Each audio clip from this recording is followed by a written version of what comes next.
अस्सलाम वालेकुम। अच्छा जी, आज की इस वीडियो के अंदर मैं आपके साथ एफआईए का जो आज फ़र्स्ट टेस्ट था कांस्टेबल की पोस्ट के लिए, वो मैं आपके साथ डिस्कस करूंगी। First of all test discuss करने से पहले मैं आपको चीज़ बता दूं कि जैसा कि आपको पता है कि एफआईए ने अपना 1 वीक पहले इन्होंने एक ऑफिशियल सिलेबस जो है वो अपलोड किया था अपनी वेबसाइट के ऊपर। लेकिन उस ऑफिशियल सिलेबस के अंदर ना एफआईए एक्ट और कंप्यूटर वाला जो पोर्शन था ना वो नहीं था। ठीक है, ये दोनों उनके सिलेबस का हिस्सा नहीं थे। लेकिन जब हम आज के टेस्ट को देखें ना, तो इन दोनों पोर्शन में से जो हैं वो क्वेश्चंस आए हुए हैं। ठीक है, एफआईए एक्ट से भी रिलेटेड भी आप ये वाला क्वेश्चन आया हुआ है। ठीक है, CCW in FIA stands for, तो वो साइबर क्राइम विंग था। और जो दो क्वेश्चन जो है ना कंप्यूटर वाले पोर्शन में से भी आए हुए हैं। ठीक है, इवन दो कि ये दोनों पोर्शन जो थे वो सिलेबस का पार्ट नहीं थे, लेकिन स्टिल आए हुए हैं। तो जैसा कि इनके अगर आप देखें, जो इनके 2021 में इन्होंने एक टेस्ट कंडक्ट किया था, ठीक है, इन्हीं पोस्ट के लिए, तो तब ये दोनों पोर्शन जो थे, कंप्यूटर वाला पोर्शन भी और एफआईए एक्ट वाला जो पोर्शन था ना, वो दोनों जो थे सिलेबस का हिस्सा थे, लेकिन अभी वाले में नहीं थे। ठीक है, सो हमारे जो स्टूडेंट्स थे उनको अल्हम्दुलिल्लाह आज कोई इशू नहीं हुआ होगा इन तीनों क्वेश्चंस के अंदर, क्योंकि हमने अपने सेशन के अंदर एफआईए एक्ट को भी डिटेल में कवर किया हुआ था और कंप्यूटर वाले पोर्शन को भी कवर किया हुआ था। क्योंकि आपको पता है कि उन्होंने अपना सिलेबस जो है बहुत लेट जो है ना अपलोड किया था, 1 वीक पहले उन्होंने अपलोड किया। तो हमने अपने स्टूडेंट्स को जो पहले वाला सिलेबस था उसके अकॉर्डिंग ही तैयारी करवाई थी। सो आज जैसा कि आपको पता है कि अभी तो बहुत आज से टेस्ट स्टार्ट हुआ, 15 जुलाई तक ये टेस्ट जाएंगे, तो 1 वीक का जस्ट टाइम है। सो आप लोगों में से जो स्टूडेंट्स भी जो है ना एफआईए एक्ट के नोट्स, उसके recorded lectures along with notes जो है हम अपने फोरम से प्रोवाइड कर रहे हैं। उसके अलावा पूरा जो सेशन है, ठीक है, एफआईए का जितना सिलेबस के अंदर जो जो चीज़ें हैं, ठीक है, सारे सिलेबस की जो है ना हम नोट्स और साथ में रिकॉर्डेड लेक्चर अपने फोरम से प्रोवाइड करते हैं स्टूडेंट्स को। सो आप लोगों में से जो भी इन कम टाइम के अंदर, ठीक है, क्वालिटी मटेरियल लेना चाहे, ठीक है, और अपनी तैयारी अच्छे तरीके से करना चाहे, सो आप इसके मन व्हाट्सएप नंबर पे मैसेज करके सो आप अपना हमारी जो फ़ी होगी नोट्स की और रिकॉर्डेड लेक्चर्स की, सो आप इस नंबर पे मैसेज करके आप डिटेल्स पूछ सकते हैं, राइट। अच्छा चलिए, अभी हम अपना जो है ना टेस्ट जो है हम उसको जो आज का टेस्ट था उसको हम डिस्कस करते हैं। उसके अंदर क्या क्या क्वेश्चन आए हुए थे और हमने उनको अपने सेशन के अंदर हमने किस तरह से कवर किया हुआ था। जैसा कि आप देख सकते हैं कि जो इनका सिलेबस था उसके अंदर जो जनरल नॉलेज का पोर्शन था वो 45% उसकी वेटेज थी, राइट। सो आप देख सकते हैं कि इसके अंदर ज़्यादा क्वेश्चंस हैं ही जनरल नॉलेज के। आप देखिए, जो सबसे पहले इनका क्वेश्चन है, कायद आज़म की जो डॉटर हैं, ठीक है, वो कौन सी कंट्री के अंदर वो बरीड हैं, तो वो कौन सी कंट्री के अंदर थी, न्यूयॉर्क के अंदर। ठीक है, ये भी जनरल नॉलेज का क्वेश्चन है। इस तरह से पाकिस्तान का लार्जेस्ट डैम कौन सा है, ठीक है, आपको ये भी पता होना चाहिए, और उसके वो कितना मीटर लॉन्ग है, ठीक है, तो ये भी आपको पता होना चाहिए। ठीक है, आप देखें, हमने अपने सेशन के अंदर ना स्टूडेंट्स को ये जो चीज़ थी ना कि पाकिस्तान के डैम से related her cheese in detail जो है ना अपने स्टूडेंट्स को हमने प्रोवाइड की हुई थी। ये आप देख सकते हैं। देखिए, आपको पता है डैम से रिलेटेड जो भी क्वेश्चन है ना वो हमेशा यही आएगा, लार्जेस्ट अर्थफिल्ड डैम कौन सा है, ठीक है, तो वो कौन सा है, तरबेला डैम। तो आपने देख लिया, उससे रिलेटेड भी देखें क्वेश्चन आया हुआ है। ठीक है, फिर इसके अलावा आपको डैम से रिलेटेड और क्या क्वेश्चन आ सकता है, ज़्यादा से ज़्यादा यही क्वेश्चन आएगा कि वर्ल्ड लार्जेस्ट जो है ना कंक्रीट डैम कौन सा है, तो वो ग्रैंड कोली डैम है। ठीक है, तो ये डैम से रिलेटेड हर क्वेश्चन जो है ना हमारे नोट्स के अंदर जो है वो कवर्ड हुआ है। सो अच्छा जी, अब देखें, इसके बाद आइए जो इसके अंदर क्वेश्चन है, थर्ड क्वेश्चन है, पाकिस्तान ने यूएनओ को कब ज्वाइन किया। ठीक है, अब यूएनओ क्या है, हमारे पास एक इंटरनेशनल ऑर्गेनाइजेशन है। ठीक है, अब एक यूएन हमने अपने सेशन के अंदर ना स्टूडेंट्स को ऑर्गेनाइजेशन बहुत अच्छे और डिटेल में करवाई थी। ठीक है, सो दैट कि जिस एंगल से भी क्वेश्चन है वो स्टूडेंट उसको कर सके उस क्वेश्चन को। अब देखिए, जो यूएन है ना, ठीक है, इसके अंदर आपको क्या क्या चीज़ याद रखने की ज़रूरत है, ये कब बनी है, ठीक है, इसके मेम्बर्स कितने हैं, ठीक है, और पाकिस्तान ने इसको कब ज्वाइन किया है, राइट। और इसका जो अभी जो करंट सेशन हुआ है वो कौन सी कंट्री के अंदर है, जिस तो करंट अफेयर के अंदर आ जाती है। ठीक है, सो अब देखिए, पाकिस्तान ने जो है ना यूएन को कब ज्वाइन किया, वो कब किया, 30 सितंबर 1947। ये आप देख सकते हैं कि हमारे जो सेशन के नोट्स थे, ठीक है, इनके अंदर ये क्वेश्चन प्रेजेंट था। ये देखिए, पाकिस्तान ज्वाइन यूएन 30 सितंबर 1947। ये हैंड रिटन नोट्स थे ऑर्गेनाइजेशन के, ठीक है, जो डिटेल में कवर्ड हुई हैं।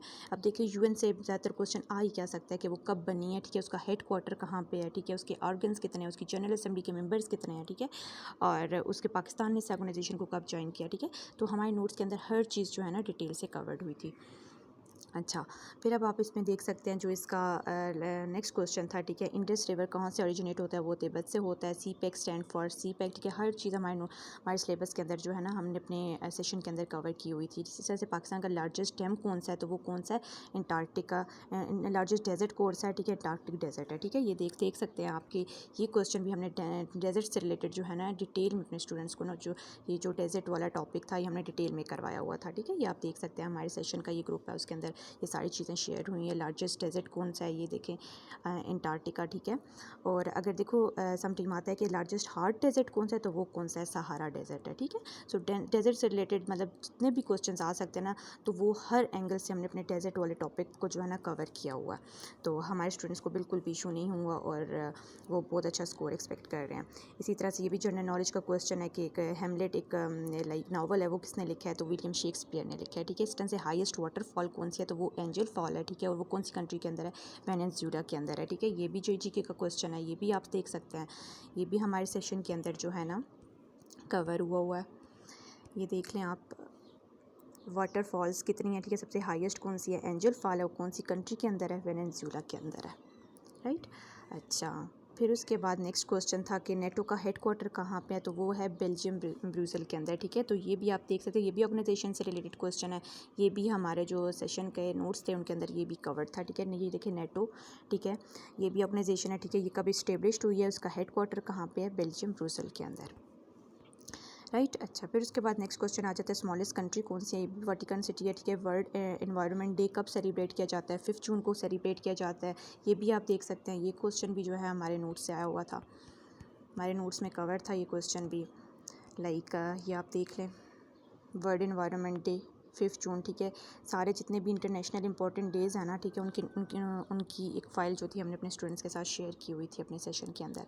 फिर उसके बाद जो टेलीफोन है उसको किसने इन्वेंट किया है, ठीक है। फादर ऑफ हज़रत इब्राहीम कौन थे, ठीक है। इसका फर्स्ट ऑफिस ऑफ कुरान क्या थे, ठीक है। फिर उसके बाद था नंबर ऑफ़ अशरा इन रमज़ान, ठीक है, कितने होते हैं, 3 अशरे होते हैं, ठीक है। फिर फर्स्ट मास्क ऑन दी अर्थ कौन सी है, मस्जिदुल हरम है। सारी चीज़ें हमारे जो नोट्स थे उन सब में कवर्ड हुई थी, इस्लामियात के नोट्स में ये सब कुछ कवर्ड हुआ था। इसी तरह से ये इंग्लिश के क्वेश्चन थे कुछ, ठीक है। प्रोडक्शन की करेक्ट स्पेलिंग जो है वो पूछे हुए थे, ठीक है। पेपर ओवरऑल बहुत ईजी था और लाइक इतना मुश्किल नहीं था, इतना टफ नहीं था।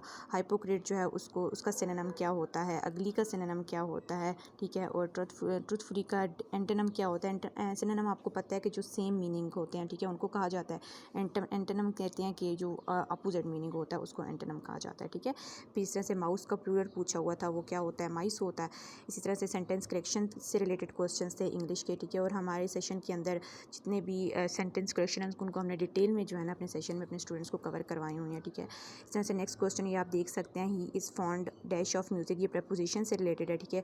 फॉन्ड के आगे आपको पता है कुछ प्रपोजिशन फिक्स्ड होती हैं ना, ठीक है, उनके आगे वही प्रपोजिशन, जैसे फॉन्ड हो गया ना, फॉन्ड के साथ हमेशा ऑफ ही लगता है, ठीक है। इसी तरह से जैसे देखिए सीनियर टू हो गया, ठीक है, सीनियर हो गया, जूनियर हो गया, ठीक है, इन्फीरियर हो गया, सुपीरियर हो गया, इन वर्ड्स के आगे हमेशा टू प्रपोजिशन लगेगी, ठीक है। कुछ हमारे पास फिक्स प्रपोजिशंस होती हैं। इसी तरह से नेक्स्ट आपसे पूछा हुआ था कि फुल का अपोजिट क्या होता है, ठीक है, तो वो एम्प्टी होता है। फिर अभी आप देख सकते हैं मैथ्स का क्वेश्चन था, ये यूनिट मेथड से रिलेटेड था। अगर 5 बुक्स जो हैं वो 125 में मिल रही हैं तो 8 बुक्स की कॉस्ट क्या होगी, ठीक है। तो इसके लिए हमने अपने स्टूडेंट्स को शॉर्ट ट्रिक्स जो हैं वो बताई हुई होती है। अब देखिए 5 बुक्स अगर जो है ना 125 में मिल रही हैं, ठीक है, तो हम इसको यूनिट मेथड के थ्रू करेंगे तो हम कहेंगे 1 यूनिट जो एक बुक जो है वो कितने की मिलेगी, हम ये वाली वैल्यू होगी ना, इसके नीचे हम डिवाइडेड बाय 5 कर लेंगे, डिवाइडेड बाय 5 और मल्टीप्लाई बाय ये वाली कॉस्ट होगी ना, तो 8 बुक्स की कितनी होगी तो आप यहाँ पे कर लोगे, ठीक है। 125 डिवाइडेड बाय 5 मल्टीप्लाई बाय 8, तो आपके पास इसका आंसर क्या आ जाएगा, 200 आ जाएगा। फिर इस तरह से ये एलसीएम से रिलेटेड एमसीक्यूज था, ठीक है, 3, तो इसका एलसीएम निकालना था तो वो क्या आया, 4 डिवाइडेड बाय 5। फिर इस तरह से ये एक स्पीड और टाइम जो था वो गिवन था और डिस्टेंस जो है पूछा हुआ था, ठीक है। यहाँ पे सिंपल जो है वो स्पीड का फार्मूला लगता था, तो वहाँ से जो है ये आपके पास डिस्टेंस निकल आता था। फिर इस तरह से ये जो नेक्स्ट क्वेश्चन है ये एनालिटिकल रीजनिंग से रिलेटेड है, ठीक है। और हमने एनालिटिकल रीजनिंग वाला जो पोर्शन हमने अपने सेशन के अंदर जो है स्टूडेंट्स को करवाया हुआ था, तो उनको इशू नहीं हुआ होगा, ठीक है। आप देखें ये if dog is equals to 4 to 6 and cat is equals to वो क्या होगा, ठीक है। सो ये एनालिटिकल रीजनिंग का क्वेश्चन था, ठीक है। इस तरह से ये जो लास्ट 3 क्वेश्चन थे इनमें से एक FIA से रिलेटेड है, बाकी जो 2 क्वेश्चन है वो कंप्यूटर से रिलेटेड है, ठीक है। अब देखें ये जो है ना ये CCW, ये FIA के ना डिफरेंट विंग्स हैं, ठीक है। जैसे साइबर क्राइम विंग हो गया, काउंटर टेररिज्म विंग हो गया, ठीक है, डिफरेंट विंग्स हैं। तो ये उनमें से क्वेश्चन आया हुआ था कि CCW स्टैंड फॉर क्या होता है। हमने FIA को जो है ना डिटेल में कवर किया हुआ था, ठीक है। तो उसके अंदर विंग्स कितने हैं वो सारी चीज़ें हमने जो है अपने सेशन के अंदर स्टूडेंट्स को प्रोवाइड की हुई थी। तो ये बहुत ईजी उनके लिए क्वेश्चन बहुत ईजी होगा, उन्होंने ईजीली सॉल्व कर लिया होगा जिन्होंने FIA को कवर किया हुआ था। फिर इस तरह से कंप्यूटर से रिलेटेड ईजी क्वेश्चन थे, लेकिन ये है कि कंप्यूटर वाले पोर्शन से भी आए हुए थे। कंट्रोल V जो होता है उसको किस लिए यूज़ किया जाता है, पेस्ट के लिए यूज़ किया जाता है। फिर इसी तरह से ईमेल जो एड्रेस होता है उसके अंदर क्या चीज़ होती है, ठीक है, @ सिंबल जो होता है वो मस्ट होता है, ठीक है। So this was all about today paper, ठीक है। सो इंशाल्लाह अभी कल भी होंगे, अभी 15 तक इनके जो है ना 15 तक ये जो टेस्ट हैं ये चलेंगे। सो इंशाल्लाह हमारे चैनल के ऊपर आपको डेली का जो सॉल्व पेपर है वो भी मिल जाएगा। और आप लोगों में लास्ट में मैं फिर आपको कह देती हूँ, अनाउंस कर देती हूँ मैं कि अगर आप लोगों में से कोई भी हमारे सेशन को ज्वाइन कर, अभी से डेफिनेटली सेशन तो एक लाइव क्लासेस तो नहीं हो सकती, 1 वीक जस्ट रहता है, ठीक है। तो आप लोगों में से जो भी हमारे नोट्स बाय करना चाहे साथ में रिकॉर्डेड लेक्चर्स, तो आप इस गिवन व्हाट्सएप नंबर पर जो है मैसेज करके ना तो फ़ी की डिटेल पूछ सकते हैं। Thank you.